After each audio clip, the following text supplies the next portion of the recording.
Hello, I'm Sheryl McCarthy. Welcome to One to One. A few years ago, a statue of Theodore Roosevelt was removed from the entrance to the American Museum of Natural History, where it had stood for more than 80 years. The statue depicted Roosevelt sitting heroically astride a horse, flanked by a Native American on one side and a man of African descent on the other, each of them shirtless and on foot.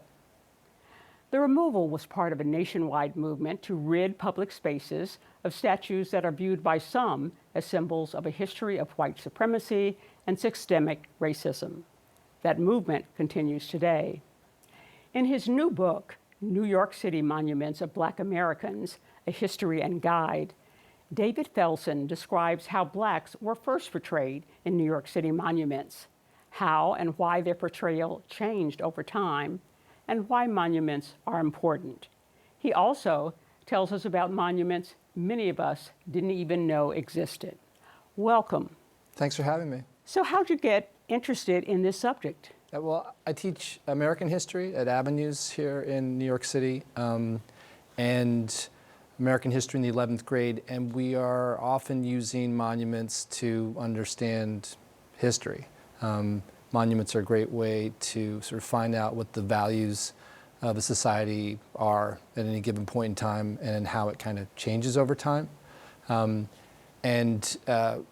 of at the same time that during the Black Lives Matter, the murder of George Floyd, and the Confederate monument removal movement, my students and I were just sort of asking a lot of questions about monuments in New York City, and I became curious to know, for example, like how are not just about Confederate memorials or problematic monuments that were being removed, like the Teddy Roosevelt, but how were Black Americans being represented? And I started looking around, asking questions just about like, who was the first real Black person represented in a monument in New York City? Who was the Jackie Robinson of New York City monuments? And I couldn't find easy answers, so I decided to write the book. You focus in your book on 30 monuments in particular. Mm-hmm. What was the research like for this? How did you find them? So there's a bunch of resources. I use the New York City Parks Department is really great. They have fantastic online sort of archive of all the monuments in their huge collection. I use that. There's also a group called Monument Lab. They did an audit of all the monuments in the country, including New York. A bunch of different guidebooks. The Municipal Art Society has a fantastic guidebook of New York City's public statues.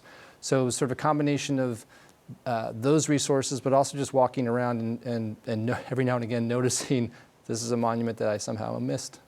So how were Blacks portrayed in the monuments which first portrayed them in the city? Sure. How would you describe? Sure. So the first, what I believe is the first representation of a Black American in a monument in New York City is in the Soldiers Memorial, Civil War Soldiers Memorial at Greenwood Cemetery in Brooklyn. And that was dedicated in 1876, and it was the New York City Common Council that decided they wanted to find a way to dedicate, to honor Union soldiers.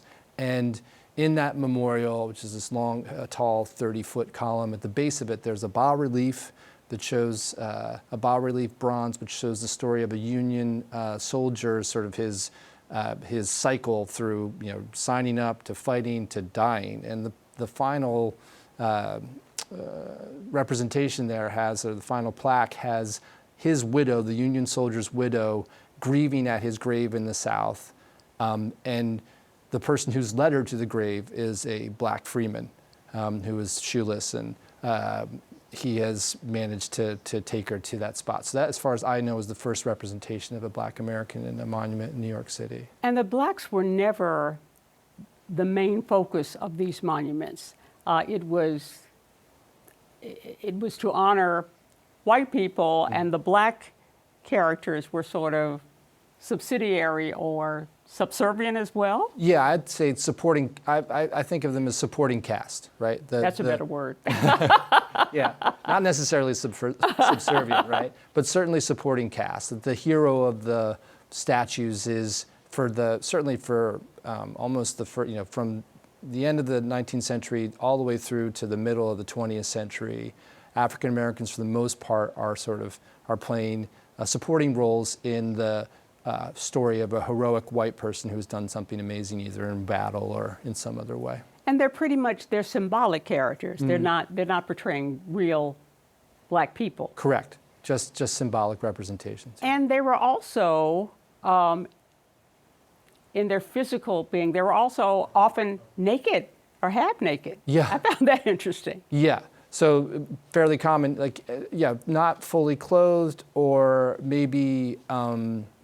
So an example, I guess, would be the Four Continents at the U.S. Custom House, which is a statue of the four continents, including Africa. It's by Daniel Chester French, the same person who did the Lincoln Memorial in Washington, D.C. Africa is depicted as sort of naked and slouching, asleep, practically, while in the same sort of group, you have America and Europe sort of represented in this very heroic way.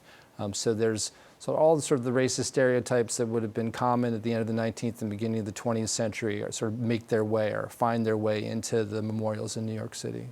And I guess throughout history, and especially in earlier American history, the way you dressed portrayed your status in society. Absolutely. So if you didn't have shoes and you didn't have a full set of clothes, it showed that you were at a lower echelon of society. Absolutely. What you see in those statues as well. One of the surprises that I got in your book was cotton, which I guess I hadn't looked up. Tell us about cotton. Well, cotton was a surprise for me too, because I just finished taking a group of students to see St. Patrick's Cathedral, and I came out I was like, we'll go walk over and check out Rockefeller Center, and I looked up in front of the British Interest Section building, and she was. I had no idea she was there before. Now, first of all, yeah. I never knew that there was a British, what was it, a British Industries, a British Empire building? British Empire building is okay. the name of it, thank you. And that was part of the original Rockefeller Center development. And as part of that Empire building, the entrance to it has this really fantastic group of figurines by German-American sculptor Carl Genuine. They go up in 1938, and they're meant to represent the different British industries that created the empire. And one of the industries was cotton, and cotton picked by enslaved people.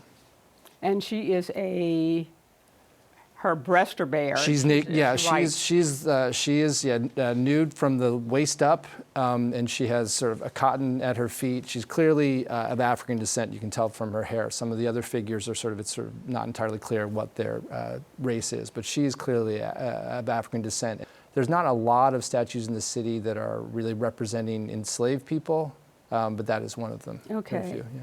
Who was the first black person to have a monument erected in his honor in New York City was Booker T. Washington. Yeah, he's the first real historical figure to get his own bust. And that's at the Hall of Fame for Great Americans at Bronx Community College. Yes. Which I had no knowledge of. I know it's a crime. That more people should know about the Hall of Fame for Great Americans, which is at CUNY. But when it was founded in 1900, the CUNY Bronx campus was actually part of the NYU campus. And the idea was to have the sort of pantheon of great Americans. So starting, you would think of all the greats, you would think of George Washington, Abraham Lincoln, et cetera. They make their way in. So does Robert E. Lee.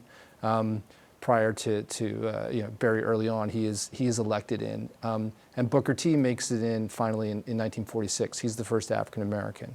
Because he was probably the best known African American in the country at that time. I think, to be fair, yeah, he was probably one of the best known, although there was also a movement, people could write in and say who they wanted. And so there was a movement, for example, to get Frederick Douglass voted in first, to be the first bust. But he was beat out by Booker T, I suspect, because Booker T was a character that the white people who were voting for, who got into the hall, were more comfortable with, right? Yeah. He's a well-known accommodationists who people were comfortable with. He had just gone on a postage stamp, for example.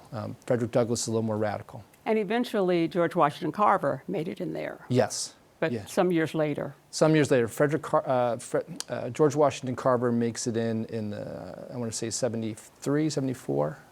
Yeah, and again, George Washington Carver, incredible what his contributions to sort of feeding the South, right? Really sort of radical notions of agriculture, but not a political figure. Yeah, I was kind of surprised that he was there because, I'm from the South and he's well known throughout the South, but that he was pretty well known and honored in New York City as well. I was surprised by that. You do talk about another statue of George Washington Carver, of a very charming statue of him as a boy. Where is that? So that's at the George Washington Carver houses up on the Upper East Side. It's in the square in the middle of the George Washington Carver development, and it shows him as imagines young George Washington Carver holding a young plant and just sort of swept away by the wonder of the outdoor world and God's role in it, which is what Carver definitely had a profoundly deep faith. But I think it's a beautiful statue. What happened to change the way that blacks were portrayed in monuments in New York from just sort of the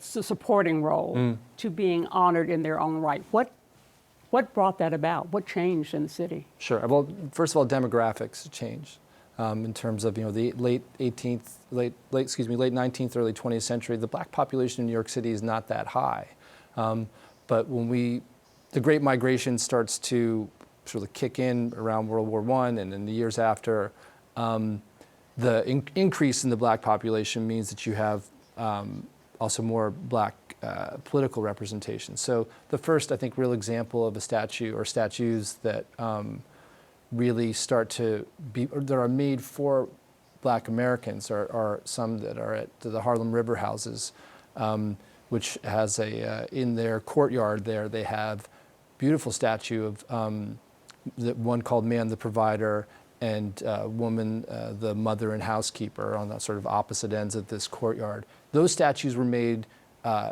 with the idea in mind that people who were going to be moving into those Harlem River houses were going to be African Americans, and they needed to have statues that represented them in a positive way. And that was during during the Depression, but as part of the WPA, the Treasury Art Relief Program, that had some funding for that kind of thing, and they had a number of artists working on that. Heinz Warnecke was the lead artist, but also Richmond Barthé, who was an African-American artist who worked on that. There was a little controversy about those statues, right? The controversy about the lips. Yeah, absolutely. There was, and I mean, anyone who's been in the monument business or been paying attention, there's always some kind of controversy. That's true. There's always a controversy. Everyone's upset about something. When the Arthur Ashe statue was unveiled, for example, and people lost their mind because he was nude, right? What will children? How can we have this statue where children are going to be circulating? But there was a controversy with the Harlem River houses. And what was interesting was there was a group of sort of elite African Americans from Harlem, including Walter White, who was the president of NAACP, who, when they saw the first model, thought, well, okay, but first, well, why does he not have a shirt on? Because as we were talking about earlier, that tended to make people think, okay, he's subservient. Right. And then the artists were saying, well, that's kind of a thing that we do in art. We don't. That's not necessarily meant to be pejorative. And look at his physique is pretty fantastic and that kind of thing. So the committee was like, okay, we're okay with that. But then they were like, but his nose is too thick and his lips are too thick, because they were responding. I think that committee, that elite committee, was responding to all the caricatures, all the racist caricatures that were out there that you would see in cartoons or wherever it was of Black Americans. So they didn't want. They didn't want those statues to conform to those kinds of stereotypes.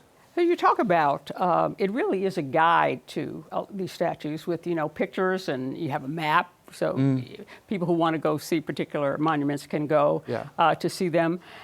Obviously, there are statues of very well-known blacks, like Martin Luther King, Adam Clayton Powell, which I think that is a great statue up on 125th Street. Just, it has the kind of flair that Adam Clayton Powell had. Yeah. And I think it, portrayed him perfectly. You got Jackie Robinson at the Jackie Robinson Recreation Center in Harlem.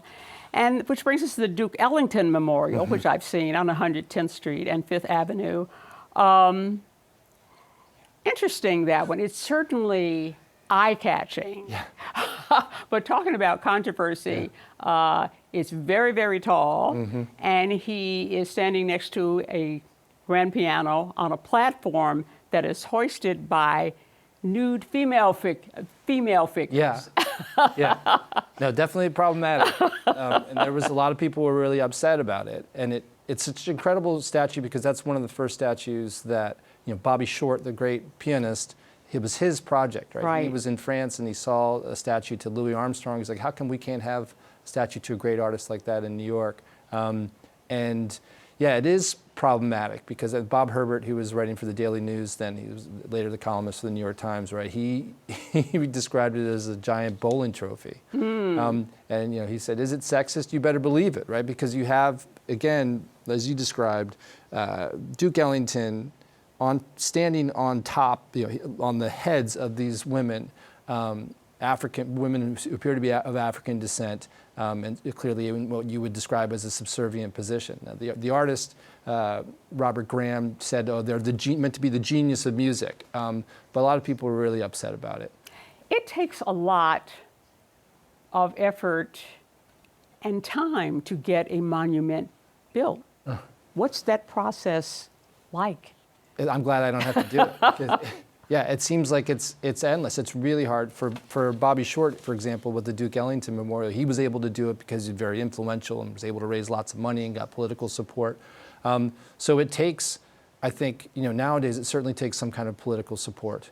You have to have a council person who's, or a mayor or a governor, or whatever it might be, someone who's really behind the project. Right. And then we do have the Department of Cultural Affairs they do have some money in this Percent for Art program that gives some money towards public statues in construction projects. So that group has to be on board.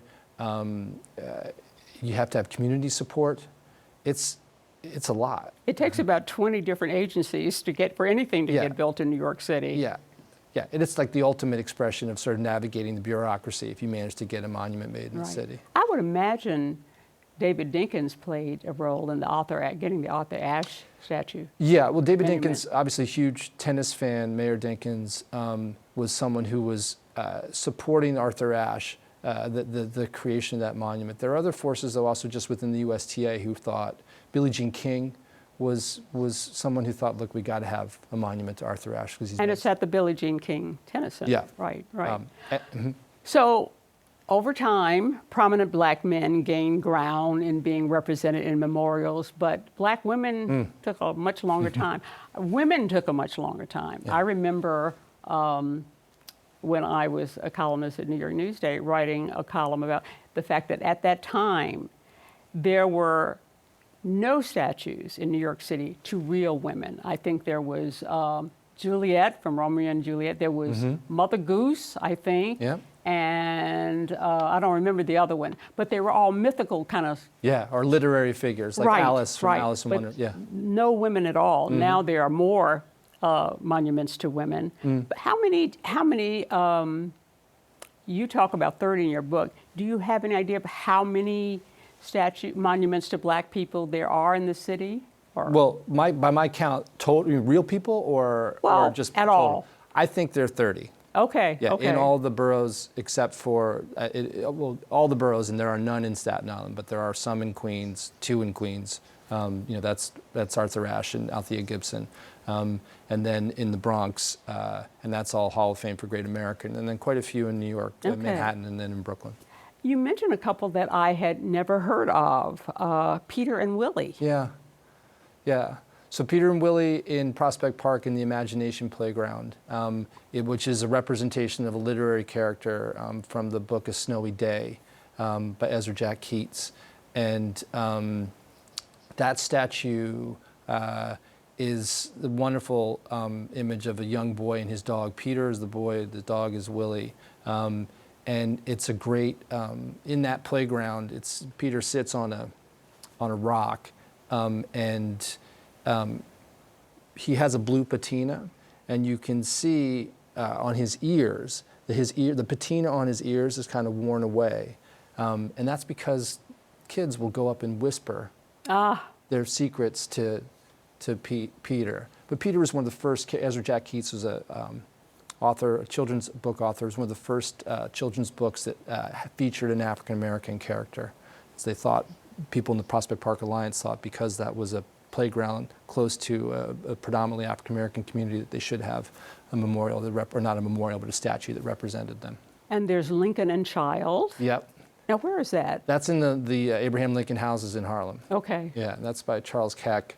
That's the only other image of a young, pretty young child. There's a young girl in the Henry Ward Beecher in Brooklyn, but there's only, as far as I know, I think 2 images of like young black boys in a statue. Yeah. Now, there is a New York law that requires that artwork be included whenever, I don't know, any building is, what's that 1%? The percent, I guess it's the percent for art. So I think it's Okay. when there are development, and I'm not a lawyer, but I think it's, when there are creation, public space, when there's money for public space, public money for public space, the idea is that they want to have 1% of the funds set aside for some kind of art. So, for example, the Frederick Douglass Memorial at 110th and Central Park West, that memorial was part of a massive renovation of that intersection.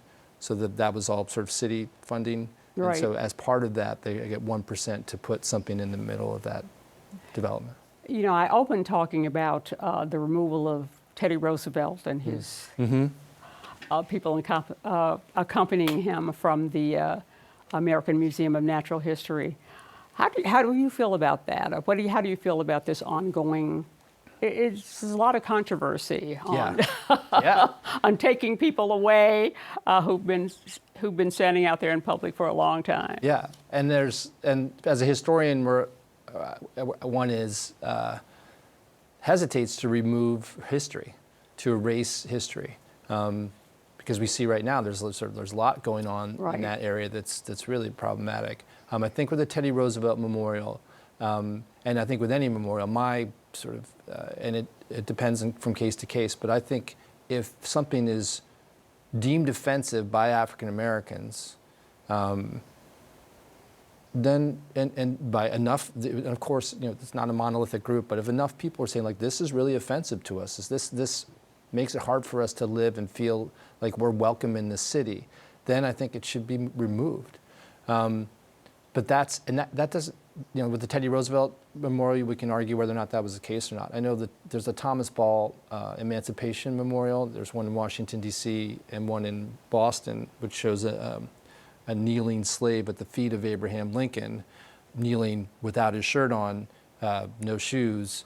And a lot of people, including Frederick Douglass, thought that was incredibly offensive when it was dedicated in 1876. And then just recently in Boston, there was a big movement to have it removed because lots of African-American children were upset by it. Where is it again? There's one in Washington, D.C., and there's one in Boston. The one in Boston was removed. Okay. The one in Washington, D.C. is still there. Okay. So that's just different places. Where do your students fall on this subject? In terms of removal? Or yeah. I think it's a mixed bag. Some of them, again, will feel like, okay, we should keep it here because there's an opportunity. If you have an offensive memorial, so if you kept Robert E. Lee in Richmond, which I think, I'm glad Robert E. Lee was removed. I think a lot of those Confederate memorials in particular were built to remind people of or to convince people of white supremacy. And I think they were offensive. But there are ways in which those memorials can be used where new art can be projected onto them, or there can be new ways of sort of responding to them in that space that acknowledges the history, but then, and then has something else to say about it. So like let's acknowledge our past. Like, this is a really complex, disturbing past that we have in this country. But look, we've also been able to overcome it, or much of it. And so let's celebrate that. I really enjoyed the book, not only because it introduced me to a lot of monuments that I didn't know about, or introduced me to the history of monuments that I did know about.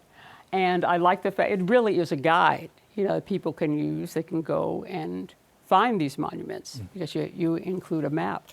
So I thank you for that. Well, you're welcome. I really hope that people get out and use the map, which is the only map of its kind, to go out and explore the city. And in whatever way they want to. They can bike, they can go running, they can walk. You can go see a part of the city you've never seen before, or maybe see your neighborhood in a whole new light. I'm afraid we're out of time. I'd like to thank David Felsen, author of New York City Monuments of Black Americans, A History and Guide, for joining me today. To learn about our upcoming shows, you can follow us on Instagram at 1-to-1 CUNY TV. And you can watch the show on the go by downloading the CUNY TV app.